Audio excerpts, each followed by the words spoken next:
YouTubers, it's Tony, and today I'm going to show you the location of and how to replace your crank sensor on a 2006 Chevy Trailblazer. If you have code P0335, I'm going to show you how to get rid of that. Or if your vehicle won't start because of a bad crank sensor, I'm going to show you how to get rid of it. The crank sensor is located on the driver's side of the motor at the very bottom. So what you want to do is jack the vehicle up and make sure that it is securely on a jack stand. If you don't know how to do that, then you want to consult with someone that knows how to do that safely.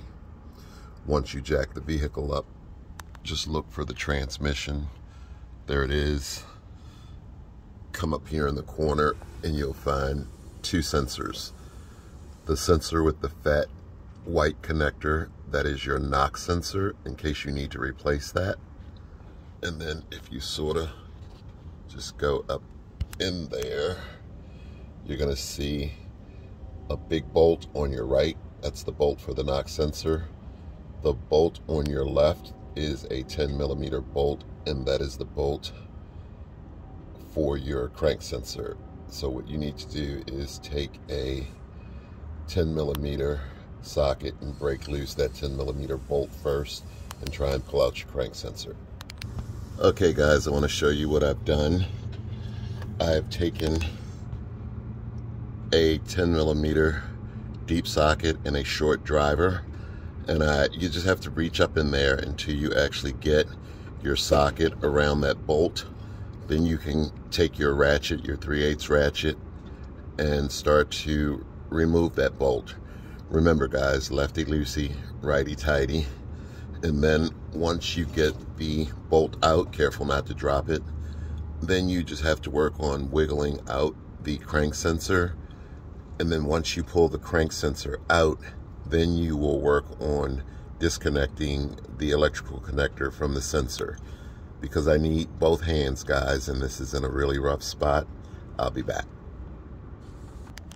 So as you see, guys, I have the bolt out. Now I'm going to work on removing the crank sensor. Just be patient, guys. Don't rush this, and you don't want to wind up breaking the electrical connector, so just take your time. Okay guys, see how I've turned the crank sensor around? Once you break the bolt loose, you can spin the crank sensor around until that hole up there, the 10mm bolt hole, is sort of in the open, and then you can gently start to work the crank sensor out by pulling on that hole area right there. So just be mindful, again, be patient, and you just have to keep working on it, wiggle, wiggle, wiggle until you get it out. Okay guys, there is the old crank sensor. You just have to really take your time, guys. You're going to have to do a lot of wiggling. Again, be patient so that you don't break the electrical connector.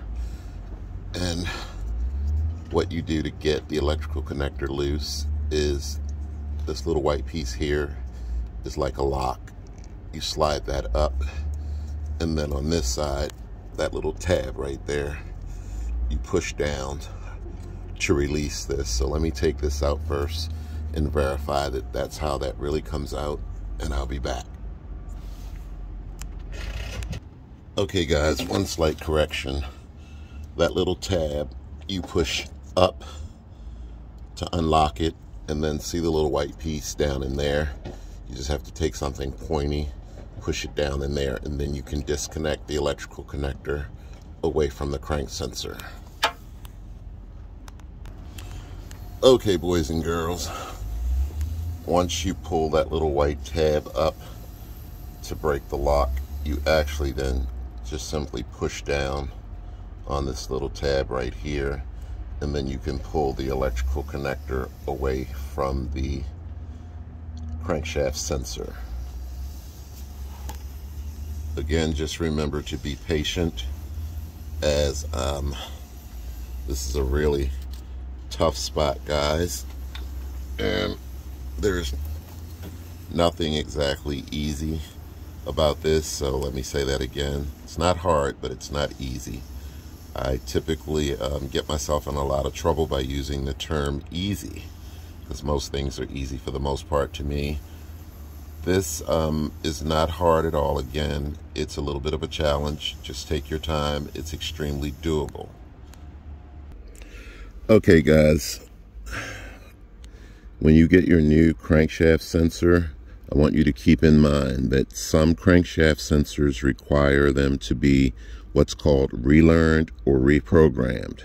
What that means is sometimes some manufacturers will make a crankshaft position sensor, and when you install that new crankshaft position sensor, your car's computer and that crankshaft position sensor will not speak the same language.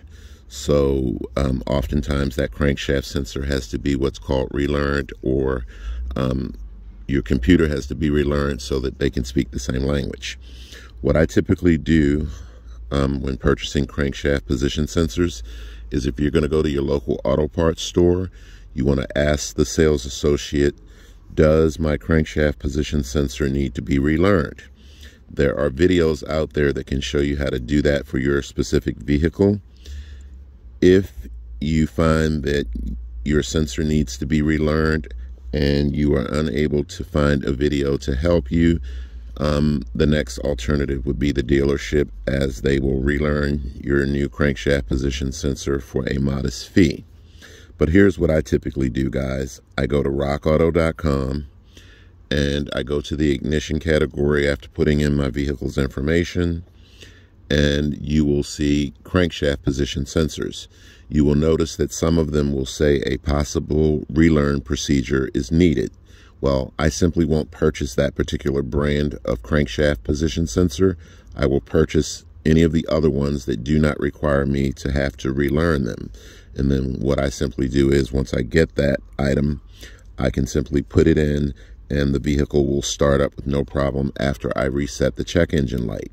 So if you had code P0335 for a bad crankshaft position sensor, what you want to do is reset your check engine light, install your new crankshaft position sensor, and before you install the new one, when you get it, you want to take fresh motor oil and coat the O-ring seal of your new crankshaft position sensor. Coating the O-ring seal with fresh motor oil will keep it from drying out. When your crankshaft position sensor sits in its housing, if you didn't put fresh motor oil on this O-ring seal, it can potentially dry out due to excessive heat from the motor, and then it'll simply cause a leak. Oil will usually leak back onto the sensor's connector and then eventually destroy the new crankshaft position sensor. I'm not going to reinstall this crankshaft position sensor, guys. I'm waiting for the new one to come from the parts store. Just keep in mind that everything you did to remove the crankshaft position sensor goes back in the reverse order that you used to take it out.